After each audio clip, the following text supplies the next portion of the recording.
उनकी बात सुनिए आपने। मंदिर के नाम पर कब तक चुनाव जीतते रहेंगे? असल मुद्दा क्या है? आप युवा हैं, बताइए। भारतीय जनता पार्टी राजनीति में अपने विचारों के माध्यम से आई थी। पहला मुद्दा ही भारतीय जनता पार्टी का राम जन्मभूमि और धारा 370 का था।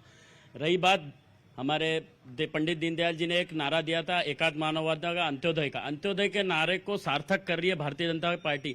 जैसे अभी हमारे माननीय जिलाध्यक्ष जी ने बताया कि गरीब की थाली में 2 टाइम का भोजन उपलब्ध कराने का काम भारतीय जनता पार्टी की सरकार कर रही है। तो गरीबों के लिए कर रही है ना, अमीरों के लिए तो कर नहीं रही।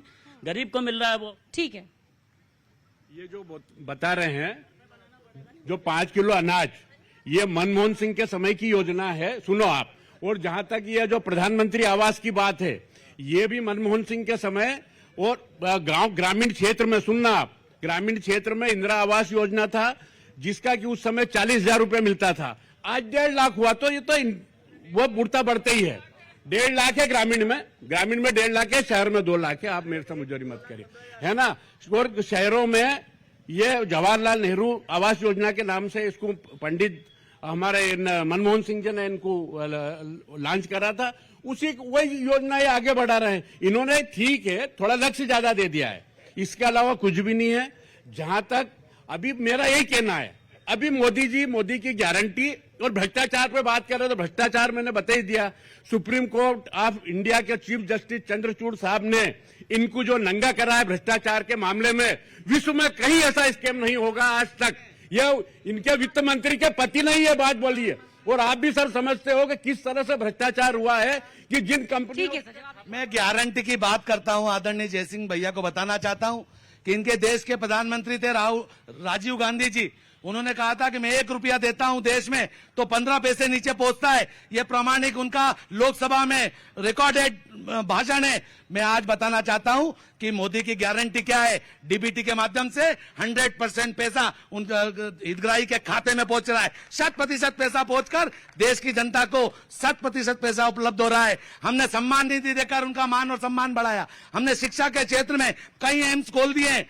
पहला 2004-5 एम्स हुआ करते थे, आज 22-24 एम्स हैं। कई बड़ी बड़ी इंस्टीट्यूट, कई बड़ी यूनिवर्सिटियां हमने बनाकर काम किया है। हमने विश्वकर्मा योजना के माध्यम से नीचे तबके का व्यक्ति, चाहे वो पेंटर हो, चाहे लुहार हो, चाहे सुतार हो, चाहे सिलावट हो, ऐसे छोटे छोटे योजना के अंतर्गत उनको प्रशिक्षण देकर उनको टूल किट दिया जा रहा है, उनको लोन उपलब्ध कराया जा रहा है ताकि वो अपना व्यापार व्यवसाय प्रारंभ करके आत्मनिर्भरता के साथ रह सके। ठीक है जी।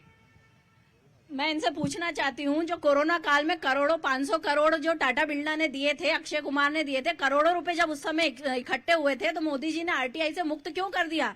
क्यों जानकारी नहीं लेने दे रहे और वो पैसा गया कहाँ? ठीक है, इररिलेवेंट बात है जिस भ्रष्टाचार की ये बात कर रहे हैं। अभी आदरणीय जिलाध्यक्ष जी ने बताया कि वो 85 पैसा कहाँ जाता था। वो बोफोर्स घोटाले में राजीव गांधी जी खुद लिप्त थे। 10 साल के शासनकाल में 1,72,000 करोड़ का 2G स्पेक्ट्रम, 1,82,000 करोड़ का कोयला घोटाला इनकी सरकार ने किया।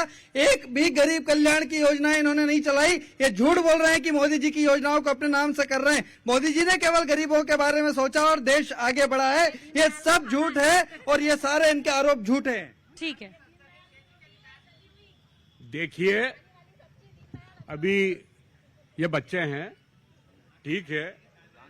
मेरा ये कहना है, ये जहां तक बात कर रहे हैं जो पूरा पैसा, सुन लो, मनमोहन सिंह बिल्कुल राजीव गांधी सच्चे दिल के आदमी थे। उन्होंने बोला देश को कांग्रेस ने आजाद कराया जब यहाँ देश में कुछ भी नहीं होता था। लेकिन धीरे धीरे आज देश ने तरक्की करी है, आर्थिक स्थिति सबकी मजबूत हुई है। मनमोहन सिंह ने आधार कार्ड लाकर और उन्होंने ये जो डायरेक्ट जो बेनिफिट हितग्राही को मिलना चाहिए, उनके समय सारी योजनाएं ये इस तरह से लागू हो गई थी। ठीक है, वो कह रहे हैं कि हमारी योजनाएं थी, बस इन्होंने नाम बदल दिया। सर आप आइए। मैडम, मेरा नाम राजेश पाठक है, पेशे से पत्रकार हूँ। मैं सिर्फ कांग्रेस को ये बताना चाहता हूँ कि देखिए, कांग्रेस काफी पुरानी पार्टी है, लेकिन अगर वो वक्त के साथ नहीं बदलेगी तो जिस तरह से पराजय झेल रही, आगे भी पराजय झेलेगी, क्योंकि वक्त के साथ। मैम, न्यूज 18 आपका देवास पहुंचा है चुनावी एक्सप्रेस लेके। आप भारतीय जनता पार्टी और कांग्रेस के नेताओं से पूछो कि इनके इतने सांसद रह चुके हैं, एक मिनट, इतने सांसद रह चुके हैं, देवास में एक अच्छा मेडिकल कॉलेज क्यों नहीं है? आजादी के बाद भी स्वास्थ्य सेवाएं क्यों नहीं? आज भी रेफर किया जाता है, 4 टाके लगाने के बाद भी उसको, मरीज को, एक्सीडेंट को। आप कांग्रेस और बीजेपी के कई सांसद यहाँ रहे हैं, तो आप इनसे मंच में बिठाएं, इनसे पूछो कब विकास होगा? सिर्फ चुनाव और वोट डलवाएंगे, फिर गाने बजाएंगे, फिर वापस डेट। मैम इनसे कहिए कि संसदीय क्षेत्र में क्या विकास किया देश के विकास। कई सवाल इनका था जी। मैं एक आम नागरिक हूं और मैं कहना चाहता हूं, आज से 10 साल पहले जब मैं अहमदाबाद जाता था, राजस्थान जाता था, तो मुझे 2 दिन लग जाते थे, 3 दिन लग जाते थे जाने में। आज मैं गाड़ी उठाता हूं, सड़कें इतनी अच्छी हो गई है कि मैं 6 घंटे 8 घंटे में गुजरात। सड़कों का जाल बिछा है हर तरफ। ये बताइए स्वास्थ्य सुविधाएं कैसी है? बहुत बढ़िया है। एमजी हॉस्पिटल की ये बात करें, रेफर करने की, ड्रामा सेंटर हमारे यहाँ बना है। पहले सिटी स्कैन भी नहीं होता था, एक्सरे भी नहीं होता था। आज बहुत सारी सुविधाएं और इतनी सफाई है जो प्राइवेट हॉस्पिटल में भी अब सफाई नहीं होती। ठीक है, ये खुश है हेल्थ फैसिलिटी से यहाँ पर। ठीक है मैम, आपका नाम क्या है?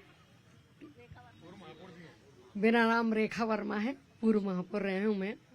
मेरा जो भी एक भाई ने पूछा कि हम अपने क्षेत्र की बात करें, खैर ये देश का चुनाव है और इससे देश के प्रधानमंत्री को बनना है, पर अगर हमारे क्षेत्र से जो सांसद जाता है तो देवास लोकसभा में कौन सी बड़ी योजना हमारे सांसद जी ने लाके दी है, ये एक योजना मुझे यहाँ बताएं कि कितने करोड़ की योजना देवास। ठीक है सर, स्वास्थ्य सुविधाओं को लेकर बता देना चाहता हूँ कि हमने एक आधी उपलब्धि नहीं, 1000 उपलब्धि सुन लो आज मेरे से। 1000 उपलब्धि सुनिए।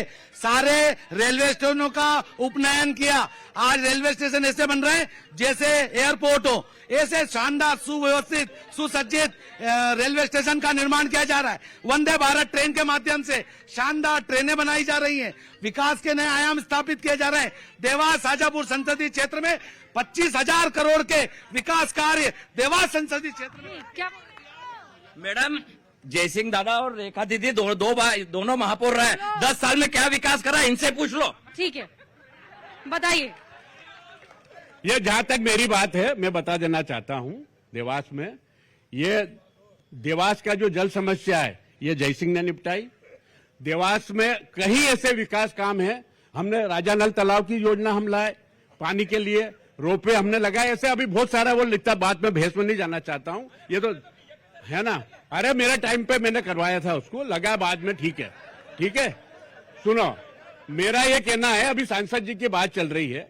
अभी ये स्थानीय चुनाव नहीं, जब महापौर के चुनाव होंगे, महापौर की, सांसद जी ने एक क्वेश्चन अगर मेरे को बता दें, वो एक क्वेश्चन अगर लोकसभा में करा हो देवास के मामले में, तो मुझे बता दे। वो देवास के लिए उन्होंने कोई लेटर उन्होंने बताया तो वो बता दे मेरे को, कोई लेटर के ये भी योजना। ठीक है, अरे सरकार हम चला रहे हैं, नरेंद्र मोदी जी की सरकार है। हमारे सांसद को प्रश्न उठाने की जरूरत नहीं, सीधे पत्र दिया जाता है और विकास स्वीकृत हो जाता है। ये हमारी सरकार की गारंटी है, ये हमारी सरकार की गारंटी है। सांसद की क्या उपलब्धि है देवास? देवास में सांसद जी की कोई उपलब्धि नहीं है। जो भी उपलब्धि है, जो पूर्व में सज्जन वर्मा जी यहाँ पर सांसद थे, उनकी उपलब्धि है। जो यहाँ पर ओवरब्रिज बना है, सज्जन वर्मा जी लाए थे। विकास नगर से लेके भलावली तक का जो चौड़ीकरण हुआ, वो सज्जन वर्मा जी लाए थे। जितनी भी बड़ी योजना है, मात्र सज्जन वर्मा जी की योजना है। ये सभी कांग्रेस करती है, जो भी कर रहे